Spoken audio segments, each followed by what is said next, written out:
Yo, better on the mic, it's the Krewe NFC, the Roundtable where the real heads be. Talking NFL, the game we adore, but from the touchdowns to the legends and so much more. That bumping guy, he's got the stats on lock, dropping knowledge on the field, watching every block. Back and bleeding green, cheering loud and proud. In the sea of cheese, as he's standing out the crowd. I can't hear D with the looks and the smarts, breaking down the plays, and he does it with heart. Then the stout, solid like the line. His takes are heavy, his vision's divine. Week by week, we break the game down. From every big play to every new crown. Offense, defense, we cover it all. From the springtime draft to the winner's last call. It's not just a podcast, it's a fan's lifeline. Connecting every moment from the vines to the side. Good morning. Welcome to the Krewe NFC Roundtable. It's our preseason edition. We're not going to be on here as frequently as we would during the regular season, but figure we'd come on, got some topics we want to talk about, and so we're going to address that. With me today, we got Brian and Eye Candy Andy. How we doing today, gentlemen? What up? Fair to middling? So we wanted to do a draft show. Stuff didn't work out. Someone decided to fall. Someone got sick, blah, blah, blah, whatnot, whatever. We're a couple lates on the draft, a couple days late on the schedule release, but we're going to get into those two topics. Anything else you guys want to talk about? We're going to talk about that freely today. But so how do you guys think overall? I mean, did the draft play out for you the way you thought it would? I mean, are you happy with your drafts? Give me some info. Well, I mean, cheese before beauty. Oh, geez. Okay. Well, let me tell you. I mean, obviously, this draft was interesting just because of the fact of usually when you see drafts, you see quarterback talent, and there wasn't the quarterback talent like you would see on a normal draft. So you obviously knew Mendoza was going number one, but when Arizona came up to get, or when LA came up to get, what's his face, draft him. You know, it totally turned the draft around a little bit because people were going, wait a minute, why are they taking a quarterback? They got Matt Stafford. So it kind of turned around a little bit. And the only other thing that really, and this boils down to actually going into with Andy, like I was really interested to see if the Bears which way they were going to go in terms of rebuilding their defense, which I feel was their weakest point. And I thought they would address the edge, and they never did. And and then picking a tight end when you already got two was another thing that kind of shocked me. Obviously I was looking to see what the Bears are going to do, being the division winners and, being one of the great stories last year. And then you go to the Packers, which obviously, we traded away our first round pick to get Parsons. I was really looking to see what they could gather in round two, and they did get a good defensive back from South Carolina. I think he's going to play well with this defense, and their third round pick, the defensive tackle Chris McClellan from Missouri, I think is a kind of a good upside. There's an upside with him that could really work out with this defense. They did address the defensive needs, but the one thing that I really scratched my head on, and I honestly laughed about it, was when they traded up, gave away a couple more picks to get a kicker. They drafted a freaking kicker. Well, now the dude's good. Don't get me wrong, but you drafted a kicker. It just made no sense to me. So you walk out of there you started with 8 picks. You walk out of there with 6 picks. You did, address the issues, but I think looking more at a 30,000-foot view, I think this is more of a setup for next year because they will have 11 picks and almost $90 million in cap space. I think this is the year they're kind of sitting on their assets and seeing how things go, and then next year they go all in. Right on. So with your cornerback selection of Brandon Size, I think it's CISSE. I'm not 100% on that. I honestly liked him to go earlier in the draft. I thought he might creep in high second. I didn't see him falling all the way to 52. I I think he's got great potential. He's a good man corner. Does that really fit Green Bay's defense? Does Green Bay play a lot of man? I mean, well, the thing is they need a corner, or they need it, and especially a corner that has size, length, and speed, which he fits all three categories. Whether or not he grasps the offense and gets used to the game, that's going to be more of a quicker speed going against the bigger receivers, stuff like that. That remains to be seen. But Gannon, the defensive coordinator, I've got a quote here. He basically said he's a smart, tough physical corner with good foot quickness and can run. There's a lot to like, and he's wired right. So, I mean, if you're already getting the glowing confidence from your defensive coordinator, yeah. I mean, to be fair, in the NFC North, all you got to worry about is covering tight ends. I mean, Chicago's got 12. Chicago's got 12 on their roster. They did draft a center, so that's good. Andy, what do you think of Chicago? That's pretty much all I can say about it, especially after the fire sale from the end of last year. You had one of your more popular players, hero of several different games, DJ Moore, who they essentially let go to the Buffalo Bills. And you're kind of looking at you got to look at the big picture. Even though the Bears are, I would say, at least two pieces away from possibly being a championship, like a perennial championship type of team, they were close last year. There was a few heres and theres that, they very well could have made it to the big game. Cool. And then you decide that you want to basically cut everybody's legs out from under them and kind of go with a completely different setup altogether. Like I said, everybody's gone. Well, quite a few of the players are gone. So, for example, you have Tremaine Edmonds, who is, again, one of your more popular players and one of your more productive players, plus with a great head of hair. He was gone. They did actually pick up a few players. Kobe Bryant, of course. He was a safety. You got linebacker Devin Bush. Good players, absolutely good players. Defensive tackle Neville Gallimore, who, of course, is the interior guy who's going to be able to, of course, stop up that center so everybody else can do their flying from sideline to sideline. Wide receiver Khalif Raymond, and, of course, offensive tackle Jedrick Willis. Now, the Bears, as far as draft, also did well enough for the most part. There was a few questions about that as well. Dylan Thie-Enneman, fast player, good player, but you kind of think, okay, so who's he supposed to be? What's his actual role going to be within the defense itself? Because you can see with his speed, again, going sideline to sideline, he's going to be a free safety as opposed to a zone type of safety. Logan Jones, a center from Iowa. Really good pickup on that one. Only because I actually like that pickup. Yeah, I was going to say the same. Strong kid, tough kid, smart kid, and hopefully, like I said, with Dahlman, of course, the Pro Bowler, deciding to retire. Makes sense that they need to be able to get a couple of players. They even got picked up the fella from the Patriots in order to be able to. What's crazy is a lot of those fans, a lot of your Bears fans are upset with the Logan Jones pick. But you're getting a center early in the career. He's going to be able to grow with Caleb Williams.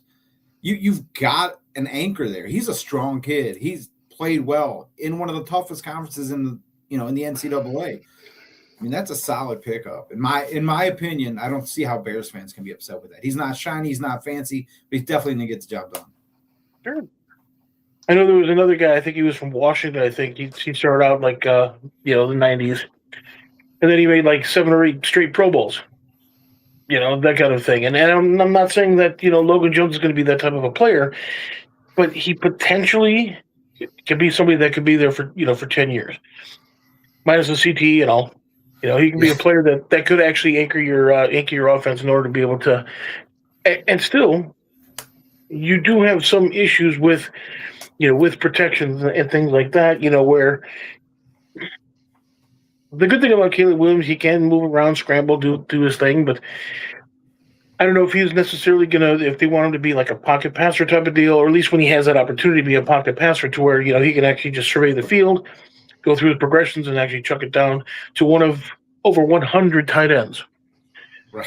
So in consideration of the fact that they picked up Sen Roush, tight end from Stanford, which does actually make Cole Kmet a little bit of a kind of the odd man out. Again, he's also one of those players and quite popular, quite productive. He's also been a hero, for the team last year. I think it was I can't remember the one where he caught a touchdown pass on the back of the end zone for the victory. I don't recall what team that was against. I can't remember the CTs happening again. Wait, you can get CT by or CTE by playing starting left out? Yeah. So it's called banging your head up against the wall. Gross. So Cole Kmet, got a couple more. Let me just run through the couple more real quick. Xavier Thomas, LSU wide receiver. Malik Muhammad, cornerback from Texas. Keyshawn Elliott, linebacker from Arizona State. Jordan Vanderberg, defensive tackle from Georgia Tech, who might be – he's one of those under-the-radar guys. So he's kind of pudgy, kind of squirrely looking, but oddly enough, he's got one of those motors that doesn't necessarily stop. And I think that's going to be a major plus for the Bears if they quite possibly have third downs. So Cole Kmet, you said he's the odd man out, whatnot, what have you. What can you get for a player of that caliber, though? I mean, I honestly think Cole Kmet could get you a third-round pick, fourth-round pick, or you might be able to switch up to free up some salary cap for Chicago if you wanted to. There's a couple teams that are looking for tight ends. I mean, I know Tampa Bay is one that definitely could add another tight end, even though they did re-sign K. Dotton. The Steelers are going to be looking for another tight end. So he might not necessarily be one of those those household type, familiar names, only because you had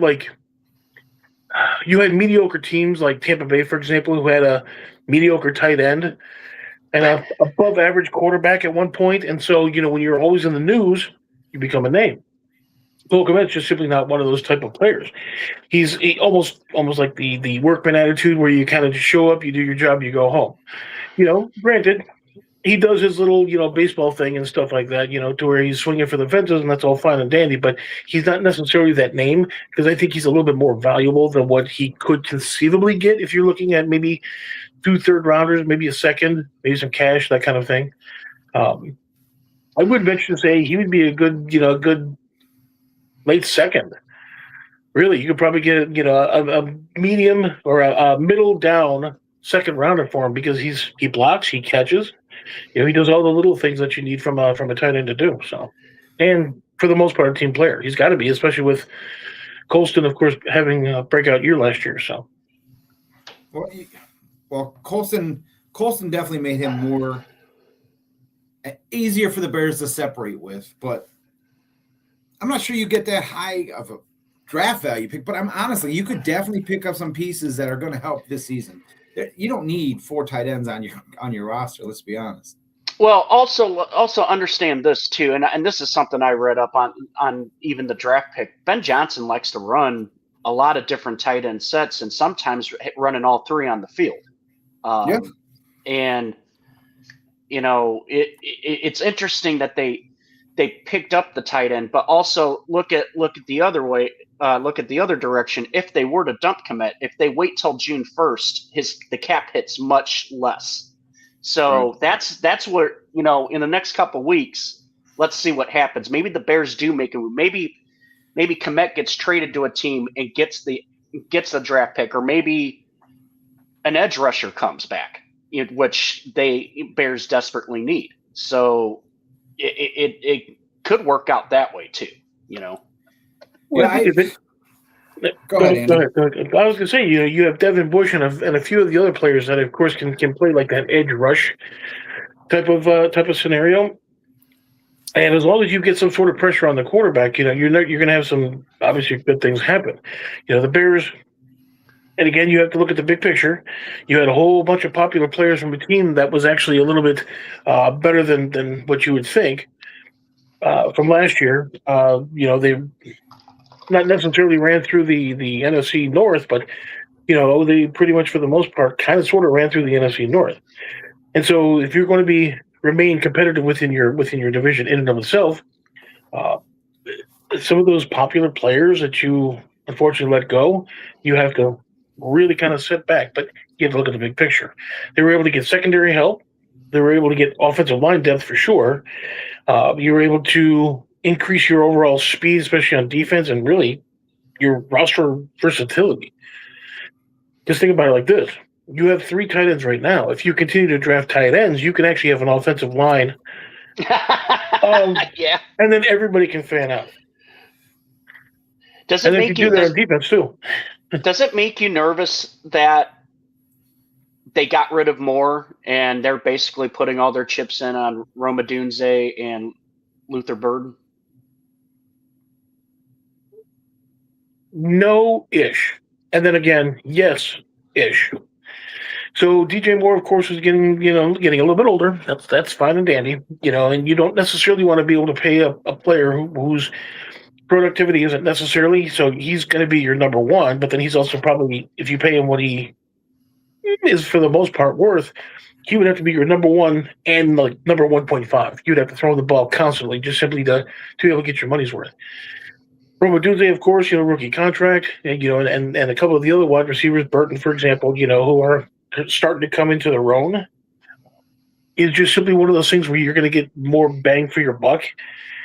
And if they just happen to be able to really step their game up, like they started to do last year. Roma Dunze, of course, injuries, bad foot, that kind of thing.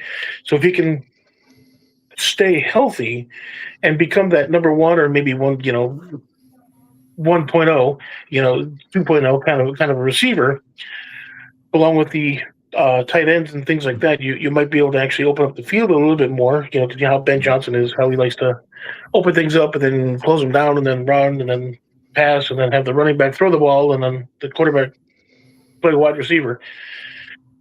Well, but he makes more than we do, so he definitely knows more than we do.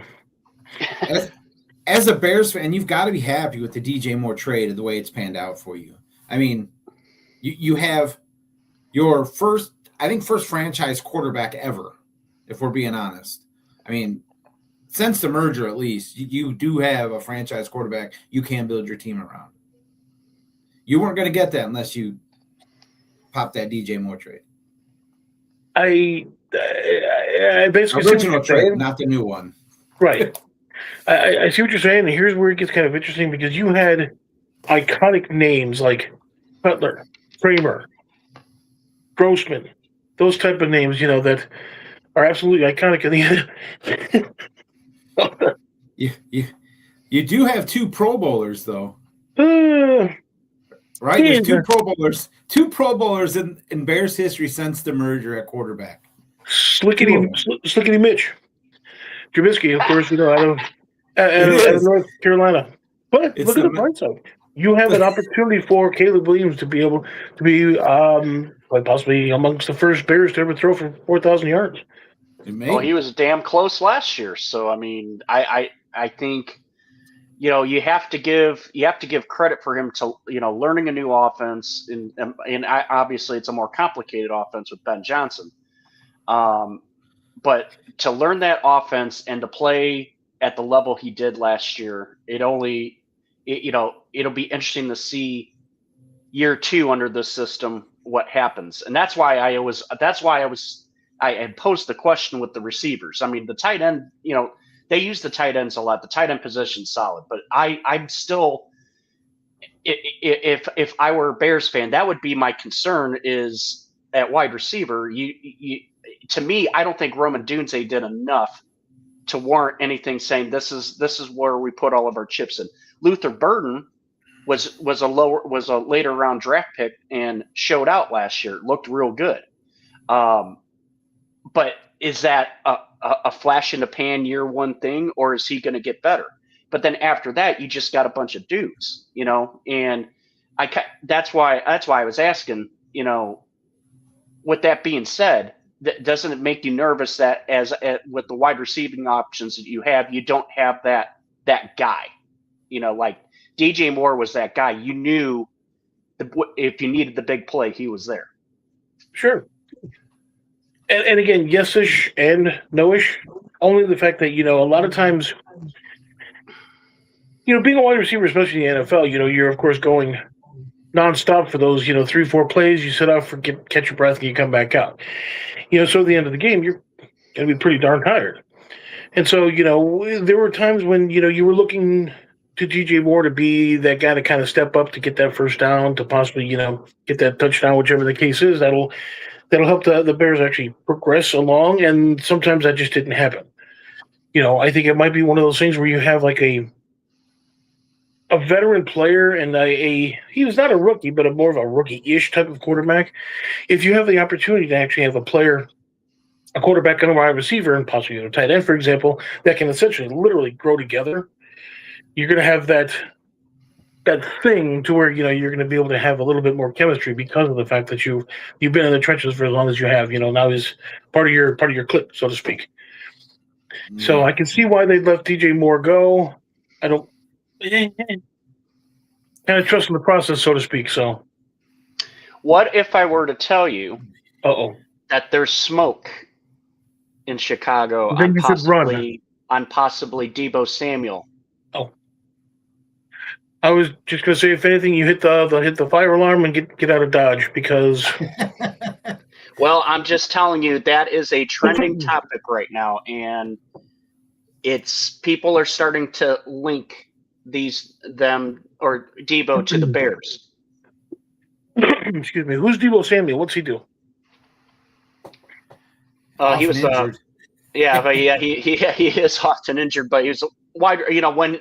When he's right, he's a damn good receiver, and he's kind of one of those gadget guys. You can use him as a running back or kick returner and stuff like that. Sure.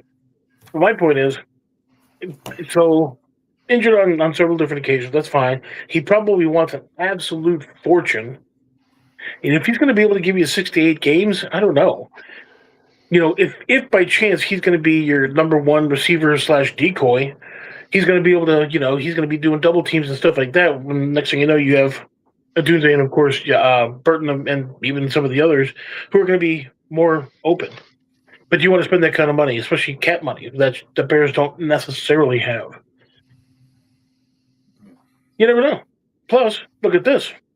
You have the prospect of them moving to Indiana.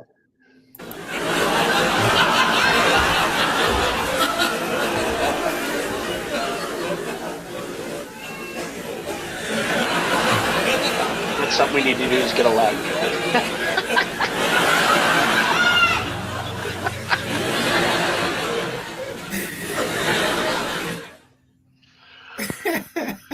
I think it's funny if they steal Illinois. Yeah.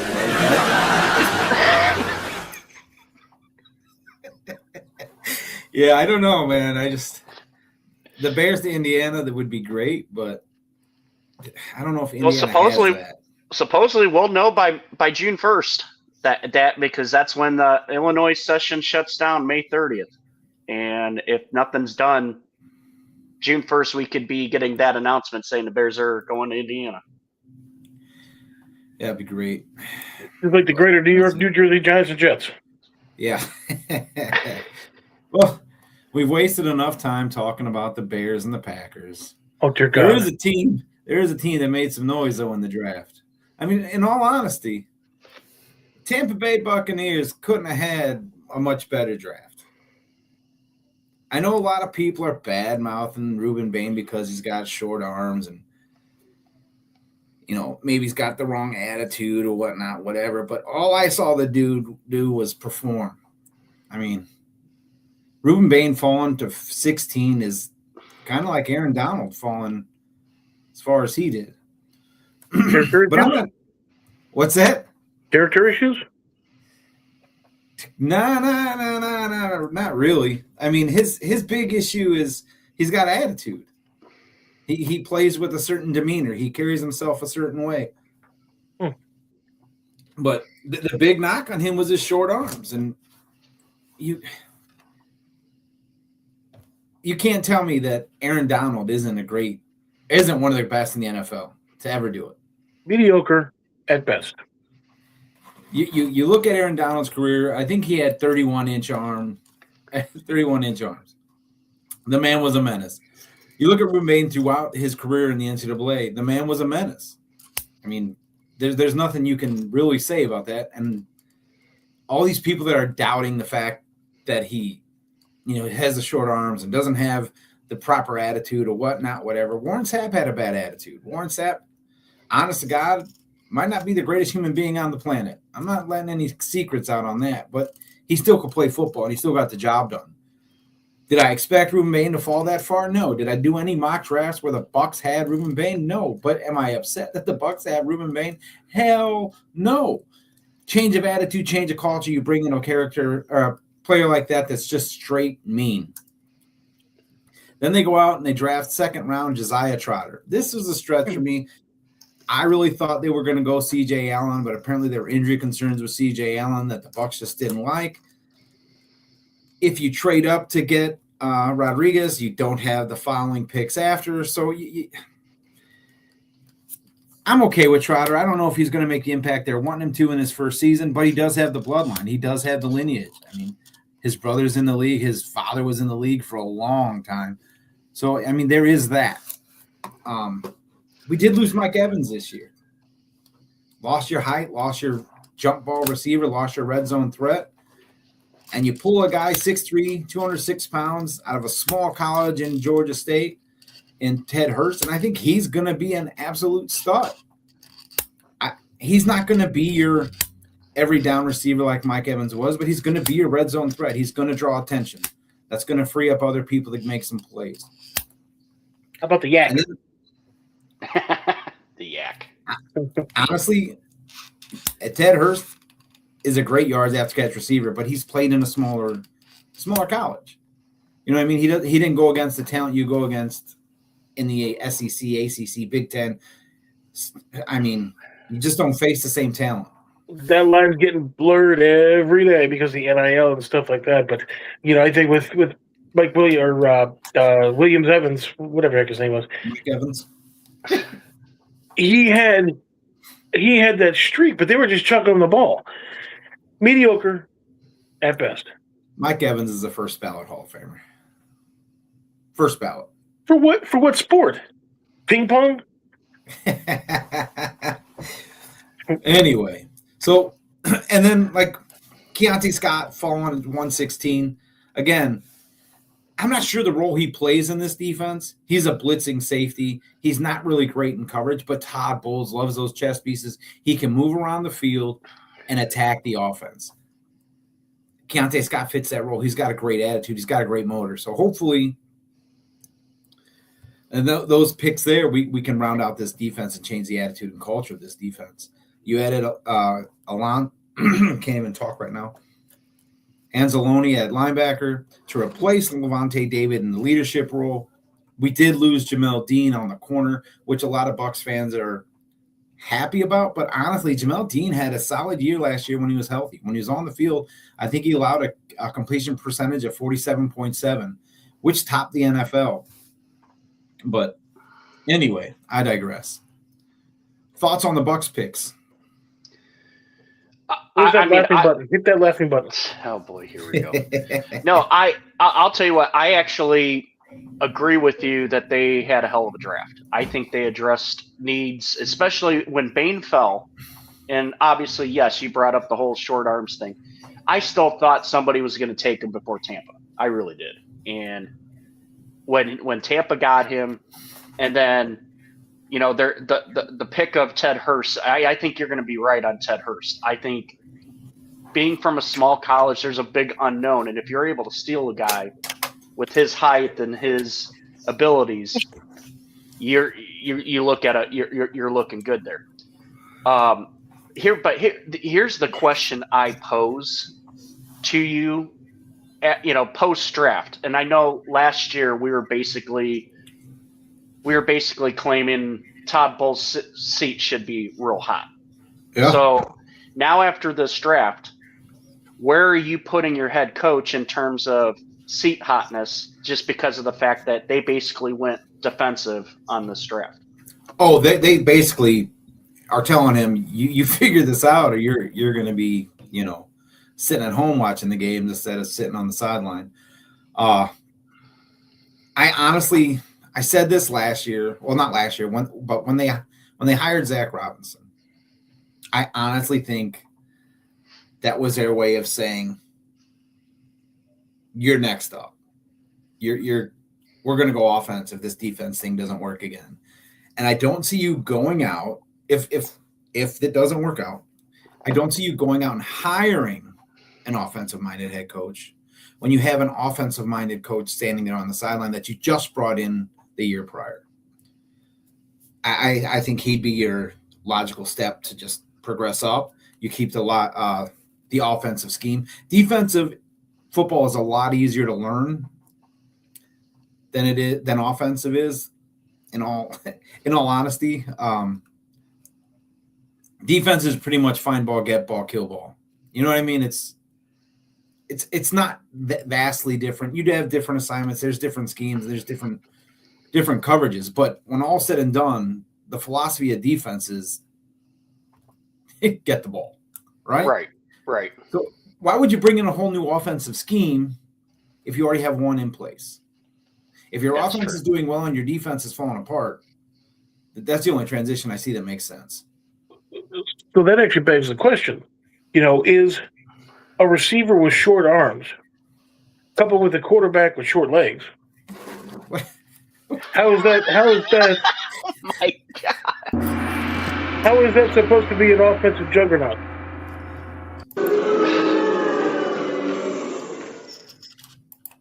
Take the button away. Wow. Enough. That was awful. Nobody even. Wow. Awfully funny. What's in that cup? We need that clip from Billy Madison. We're all now dumber for listening to what you're saying. I will be. That's my next video. That he's dumber for listening to. No, I agree with that one. No, literally, that was a question. You have a quarterback, with short legs. How is it supposed to be an offensive juggernaut? What exactly do you see? Baker Mayfield, barring injury, should be 4,500 yards this year. Barring injury. You still have Emeka Egbuka. You still have Chris Godwin. You still have Jalen McMillan. You still have all the weapons on offense. The person I'm most worried about in the Buccaneers offense is Bucky Irving. Bucky Irving is giving me Steve Slayton vibes. I don't know if you guys remember who Steve Slayton is. He was running back for the Houston Texans, came to the league.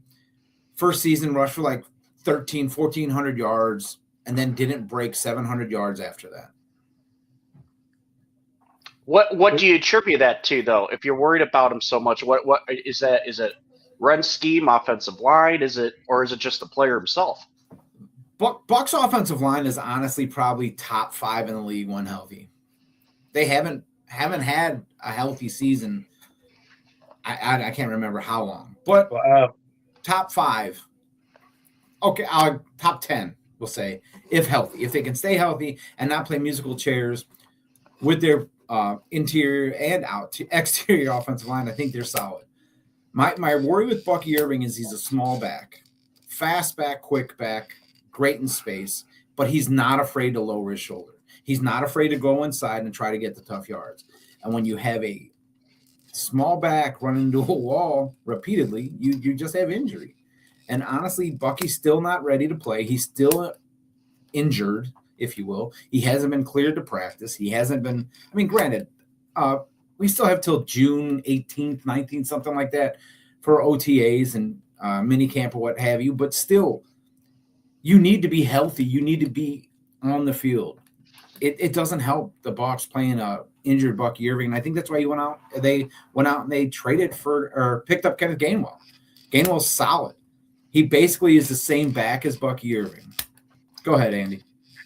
I was actually reading about the rank of the offensive line. They were ranked 33rd last year. Yeah.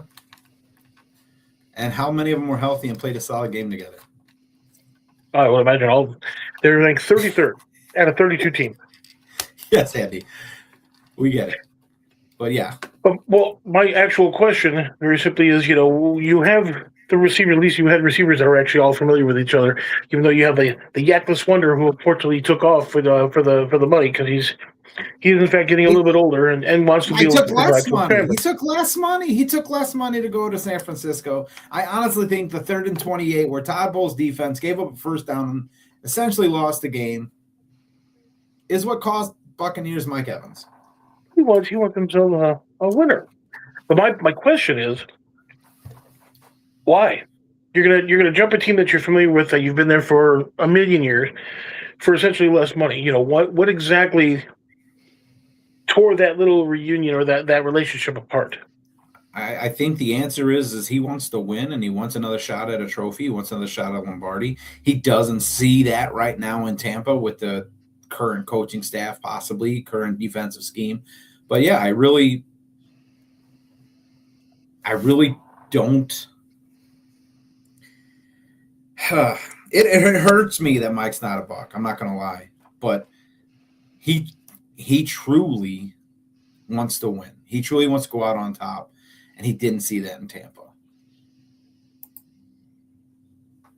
It also might be one of those things that you might want to possibly listen to that, because this might be one of those scenarios where they're not, I don't want to say they're going to tank, nothing like that, but they might end up having such a season that your number one receiver, of course, is not there. Your number 2 and 3 are now, just by default going to be basically bumped up, with that offensive line being solid, granted, on the run. But with that offensive line, either they get bad or they get beaten, they get something like that. Do you really see Baker Mayfield being able to actually get that ball out with the current offensive scheme that they have? Yeah, actually, with the new offensive scheme, you're going to see Baker Mayfield put in more advantageous position to where he can throw the ball. You're asking a quarterback that's short in stature, trying to stand behind a line of scrimmage that averages over 6 foot, 6'2" across, that he's going to have more batted balls. But if you flush him out, you get him rolling, you keep him in a moving pocket, he's more successful. Baker Mayfield is one of the most successful quarterbacks off script. Baker Mayfield is one of the most successful quarterbacks when he's rolling out and scrambling out of the pocket. I can't tell you how many times Baker saved drives just because he refused to give up on a down and kept going. He fought for the extra yardage. He broke the pocket. But see, that's my point. So he has to break the pocket for a couple of reasons. Number one, because he can't see over that line. When you're a quarterback, you're dropping back in your 3 and 5 steps, and you happen to be looking in the back of the ankles of your offensive line. You have to move out in order to be able to see. And that's why he does what he does. That's why he can kind of sort of do what he do. Here's the problem, though. Do you really see that being a long-term, or at least, a championship type success? Because if anything, you're going to have to be able to actually kind of get your offense humming on all cylinders in order to be able to kind of sort of get your tight ends to block and, get those first downs, running backs, the whole thing. Yeah, and to your point, that's why I think the Bucs re-signed Cade Otton, is he's a decent blocking tight end. And that's hard to find these days because all these tight ends want to be wide receivers. All these tight ends all these teams put these tight ends in basically what used to be the flanker spot or the slot position, whatever you want to call it, in that inside receiver role. It's where they're not having to block. That's why you have receivers or tight ends that don't block well anymore. But I really think – go ahead. Last question. With the schedule that they have – transition. With the schedule that they have, do you see them having a successful year in their division and then overall? I'm glad you brought the division up because everyone bashes the NFC South, and rightfully so. They're arguably, not even arguably, they are the worst conference or the worst division in the NFC by far. However, if you look at the NFC South, all these teams are pulling closer together. The Saints were the worst team in the division last year, and they went on a heater at the end of the season. So they're growing. Atlanta is going to have their issues. Atlanta doesn't know who's going to be the quarterback. But Atlanta's still a good team. They got a great running back. They have one of the best receivers in the league in Drake London. I'm not going to say that ever again, so don't mark the tape or anything. But he's a solid receiver. They just don't have a guy to get him the ball yet. In Carolina, you have a great let's say a great leader of men in Dave Canales. He's a very inspirational coach. He gets the most out of his players. They're the team that won the division last year. Granted, we all had the same record. They had the overall. Then you got the Bucs. The Bucs should be the favorite this year to win the NFC South. The Bucs made the most improvements in the areas of need. They've added depth, they've added attitude, and they've cycled out older players to bring in youth. So what you're looking at is a team that has the potential to be on top for a while if they all congeal. Yeah, but I agree. You do have Carolina. Huh? We have. I Go agree. ahead, please. Bucs are still the most talented team in the division. See, and that's actually what I was going to make mention of, is the fact that you have Carolina, who's actually that up and coming team. So you have a team that, of course, won the division and is a tough road win. I think the Bears week 1 are actually going to Carolina, and that's actually going to be a little bit on the tougher side. It really will, because you're right. You're absolutely right. You have a coach that can actually get the offense, again, humming on all 4 cylinders. You got a receiving core that is definitely on the plus side of mediocre, and a defense that's starting to really come together. So yeah, Carolina's defense starting to look like Riverboat Rounds at the helm again. They definitely got that attitude.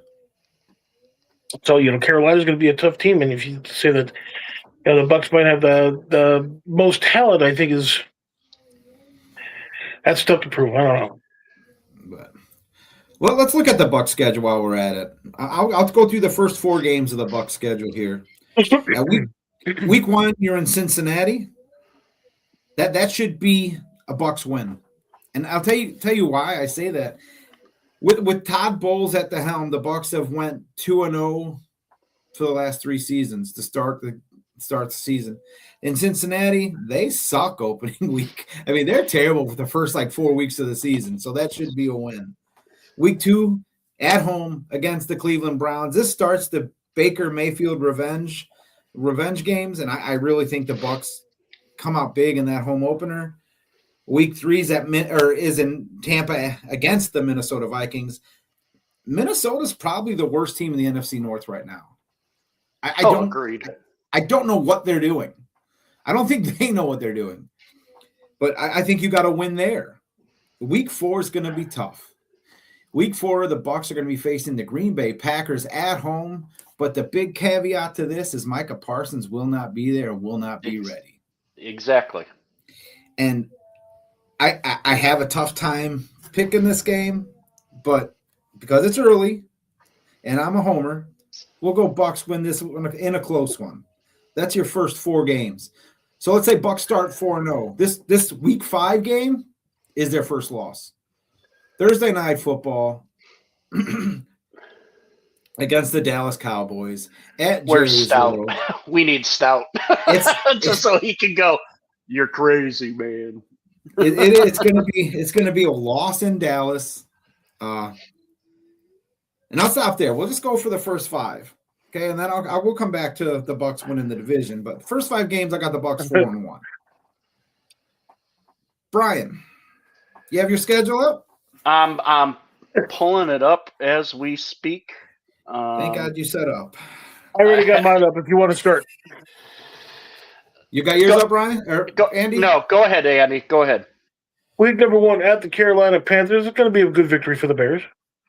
I agree. Week number 2 at the Minnesota Vikings, versus the Minnesota Vikings, is going to be a good home open victory. Agree. Week number 3 against the Philadelphia Eagles, who are certainly not the team that they were just a few years ago. However, they still have a very, very good team, and it's going to be another excellent home win for the Bears. Oof. Okay. Hey, nobody thought they were going to be able to go into Philadelphia and win, and they ran all over them. Game wasn't necessarily as close as the score showed. Week number 4 at Cleveland Browns. W. At Cleveland Browns, yeah. And then versus Dallas. The Bears are definitely going to be 5-0, whereas the Buccaneers, for example, who you think are going to be 4-1, they're going to be -6. That's how bad they're probably start the first 5 weeks. Before we get into, let's preface this. This is way too early to make these predictions. Like, way too early. Correct. We're talking about recent and, of course, a mediocre type of, history. It's going to be one of those things where, you think that they're going to be a lot better than they actually are, like Dallas. Yeah. Yeah. All right. Brian, give me your 5. Yes. All right. So week 1, we head to Minnesota to take on the Vikings. I think that's a victory there. It's the Vikings. We seem to play them very well, and I just don't think the Vikings have enough. As we said, what are they doing? Week 2, we're at the New York Jets. I don't think that's going to be much of a problem. Week 3, we finally get our home opener against the Atlanta Falcons. Now, that's an interesting one because Atlanta has new coaching change and all that. Atlanta has the talent, but will it show out week 3? And usually the Packers on home openers are pretty good. But again, question. And Chris Cole is exactly right. Injuries are going to be a big factor, and when you don't have Micah Parsons for the first 4 weeks, that's a huge taking right there. But I still think the Packers will pull out a victory there. Week 4, we go back on the road to the Buccaneers. I'm going to agree with you that the Buccaneers are going to win that game. I like it. I just think North teams going down to heat and humidity never mixes well. And even though that's a big yeah, thank you. But no, I think that game will be close just because it's kind of a big game for both teams. I mean, if both teams are rolling in at 3-0 and you've got that kind of a game, that's a good statement game. It's like, hey, we're for real, right? So, and then week 5, the dum-dums from Chicago come to Green Bay. Don't be salty about the 2 out of 3 victories last year. Hey. Let me put it this way: if that's the return game from Micah Parsons, that's going to be juicy, and I'm going to love it. Again, it's hard for me to say the Packers are going to win because the Bears. Let me put it this way: the Bears should have won all 3 games last year against the Packers. Should have. I'm going to be on record and say that. Will the Bears be better than last year? Like I said, with injuries, with how things go, we don't know yet.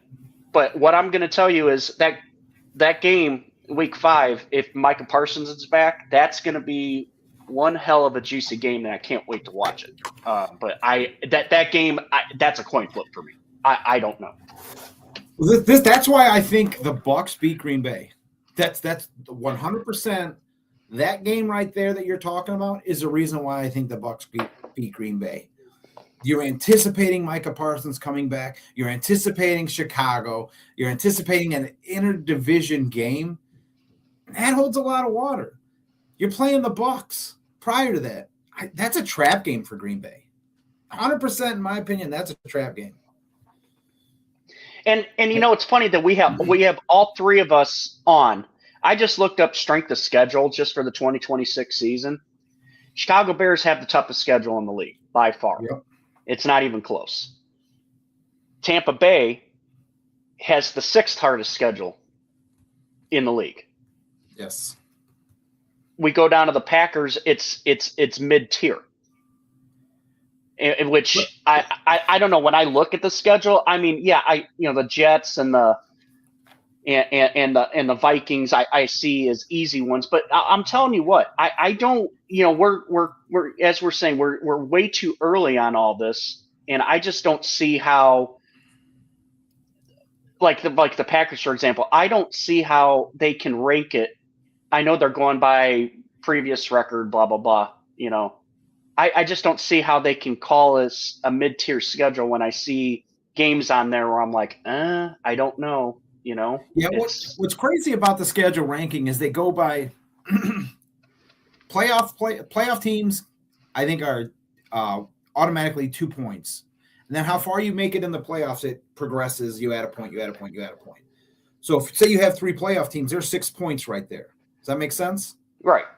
And then each progression it goes. But how many times has there been the exact same teams in the playoff in NFL history? Every year it's a new team. Every year there's Correct. a team that comes out of nowhere. The strength of schedule doesn't push the needle for me as much as just looking at it and seeing what teams improved and what teams I feel fell off. Like I can look at Chicago and say, I honestly think that team has improved. Even with the loss of DJ Moore, I think they're rolling into their new offensive philosophy and building that defense to support that offense.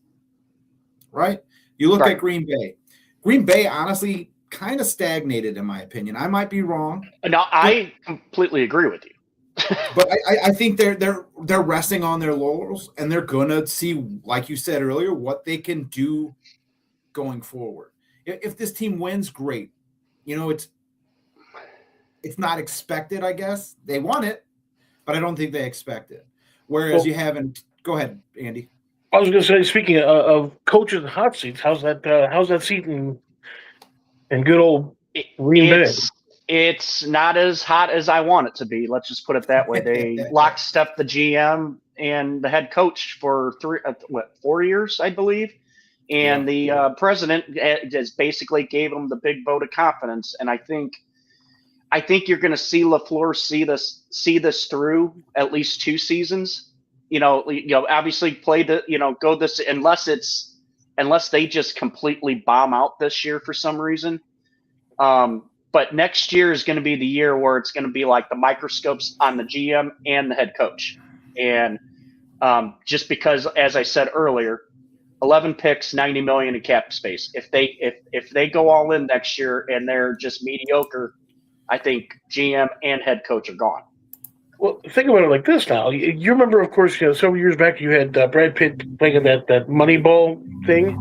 Mm-hmm. I think Green Bay actually seen what the Bears were able to do, how they were able to kind of hoard some of their draft picks and be able to do this and do that, get 2 first-rounders, of course, and then, of course, have all this cap space. I think they're trying to do exactly what the Bears actually did a couple of years ago.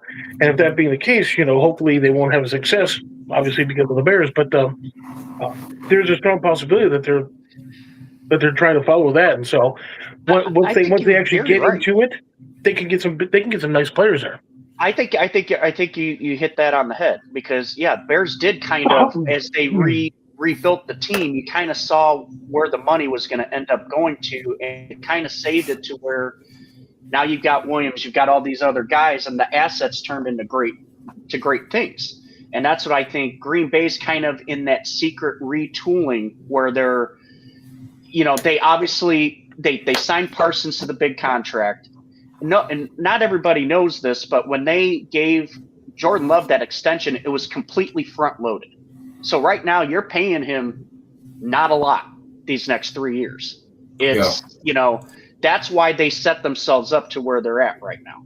I think depending on how the season goes this year, and like I said, they'll be competitive, but I do not pick them winning this division. I think this is the Bears' division to lose.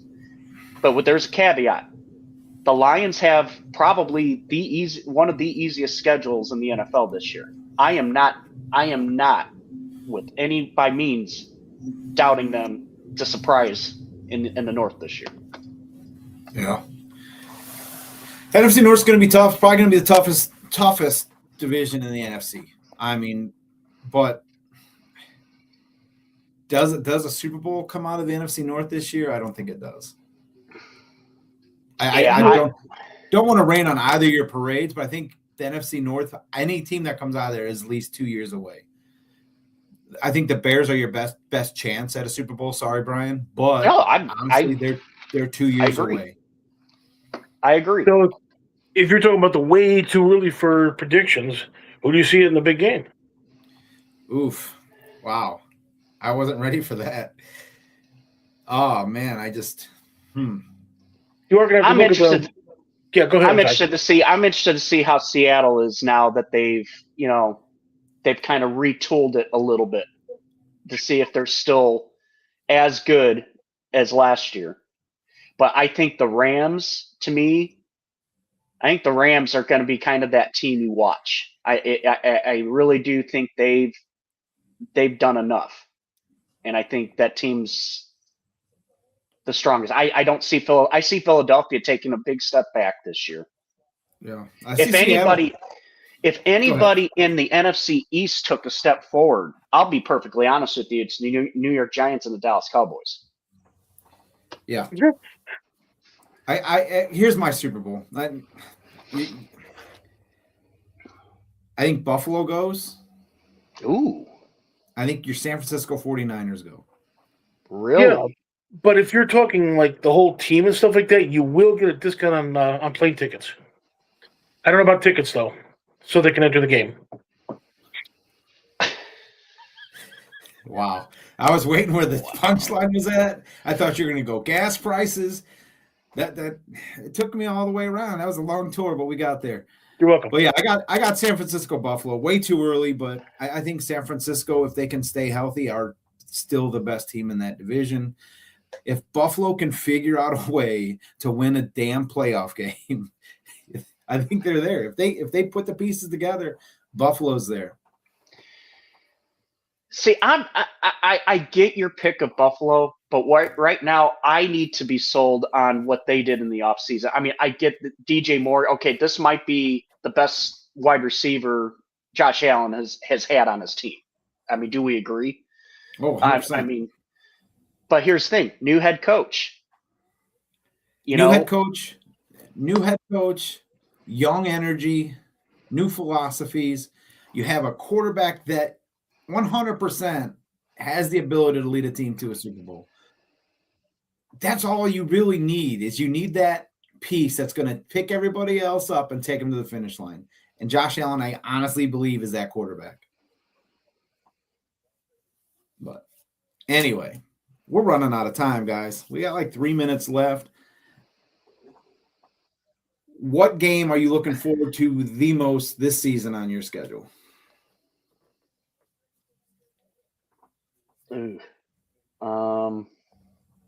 I would think, if anything, and because the Bears are probably going to have a more successful year than not, is what I'm hoping for.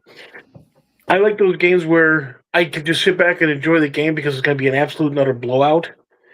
And in that particular case, I think it would be at the Washington Commanders. Hashtag Sean Spicer. There you go. We'll have to get Sean on for that. Christopher Colt wants Giants Chargers in the Super Bowl. We'll put that down, Christopher. We'll make sure we can revisit that. But I'll tell you the game I'm looking forward to, and I think you guys are reading the text thread, but I'm trying to acquire the Cowboy game tickets. Yeah. So because Stout wants to check out the palace up there and kill a bucket list thing. So there you go. That'll be the game I'll look forward to, watching him cry in person. So that'll be a tough one. Myself, I'm gonna go week 9 in Chicago. And that's not because it's close to home. It's not because I plan on going. It's none of those reasons. I think if the Bucs go into week 9 and pull a victory out in that game, go into the bye week, get healthy. You got the Lions, Panthers, Chargers, Ravens. That's a tough stretch. So you need momentum going into that. And I think that's the game. I mean, if the Bucs win that game, it could dictate the rest of the season. I'm looking forward to Bucs Chicago, Sunday Night Football. That would certainly be their Super Bowl. The Bears call that a Tuesday, but you got Frodo Baggins in the backfield for Tampa Bay. I don't know. Jesus God. Anyway, well, I mean, if the Bears go to the Super Bowl this year, it'll be the only shot at winning a Super Bowl as the Chicago Bears since Super Bowl 20. Because soon enough, they're going to be the Indiana Bears. Yep. The greater Illinois Indiana Bears. They're going to the Indiana Bears. Anyway, Hey, Well, who's the gentlemen. Bears? Yeah. Your family does that a lot around you, don't they? It was great to sit down with you, gentlemen, talk some ball again. I'm not sure what the schedule holds going forward, but any closing thoughts? Oh yeah. I do. I have one closing that's kind of like a little shout out. I was on a dopamine and bad decisions podcast with a couple friends of mine, Josh and Matt, and they gave us a plug for our show. So I'm going to give them a plug for their show. Check it out. No way. Nice. What's that, Andy? No way. Oh, right on. As always, I'd like to thank our wives and families for allowing us to come on here, be complete and total morons for 1 hour every Sunday once the season starts. Like I said, I don't know what we'll be doing next week or the following weeks, but if we're able to be on, we'll be on. Till then.